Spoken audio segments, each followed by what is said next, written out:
what excites me the most is starting to see the outcomes and people investing in driving those outcomes in the time to resolution, so that our citizens and our nation are in a far better state as a result of the artificial intelligence work that is currently going on.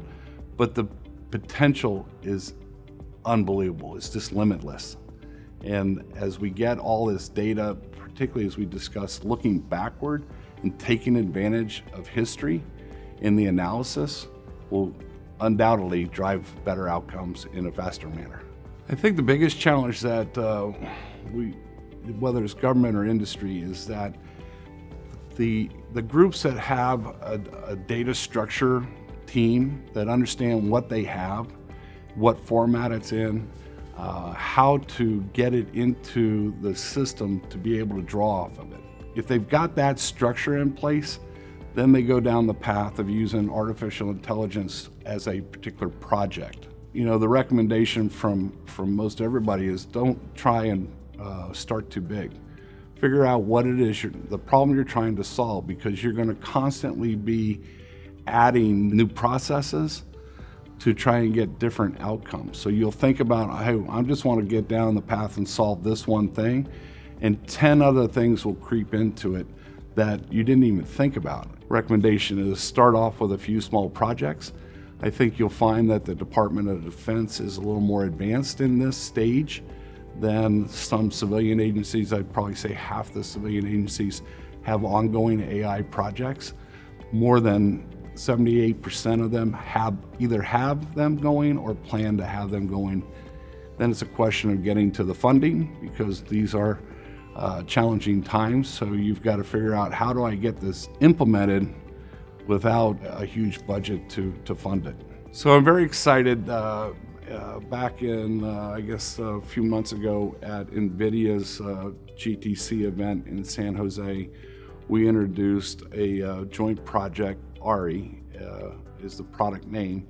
It's a joint collaboration between NVIDIA and their DGX line of servers and Pure's FlashBlade product, and a switch from Arista on the top. So you put that stack together. It's very similar to what we do on the block side with Cisco in our FlashStack solution. So at the end of the day, we talked about the staff that have to perform the analysis, write the algorithms. Most of those people are not IT people. And the last thing we want is for someone to have to stay focused on managing our particular solution. It should be set it and forget it. And the reality is that we can stand up, you know, a multi-petaflop system in a few hours and let the scientists do what they do best, which is solving problems, not worrying about running IT. And so that whole set it and forget it scenario is where we're really focused on, the end user experience. They should not have to worry about their system running. We have a whole healthcare group that's very focused on commercial healthcare. In the public sector, we're dealing with higher education, teaching hospitals. We're dealing with service providers. I mean, just think about in healthcare, up at CMS, how much money they can save by detecting fraudulent behavior.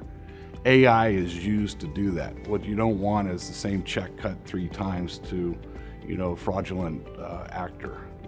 So you have to kind of segment what part of healthcare we're talking about. I think the most exciting piece that we're seeing as AI comes about is getting into more predictive or structured analysis on how to treat a particular disease or a patient. And the same thing, as I said, for in the military world where time is really matters. Well, the same thing happens in healthcare. I mean, you don't want something to fester too long and have a disastrous outcome. So it's pretty exciting. I watched this, years ago. It was all about big data. And, there are people that have really big data. I mean, hundreds of petabytes of data that they've been collecting for years. And then there's, big data may be a terabyte to somebody else, but it may be really significant. So at the end of the day, it's not how much data you have, or whether yours is big or yours is small. It's what can you do with the data to drive the outcomes and the predictive analysis that are going to save somebody's life, provide a cure, prevent a catastrophe.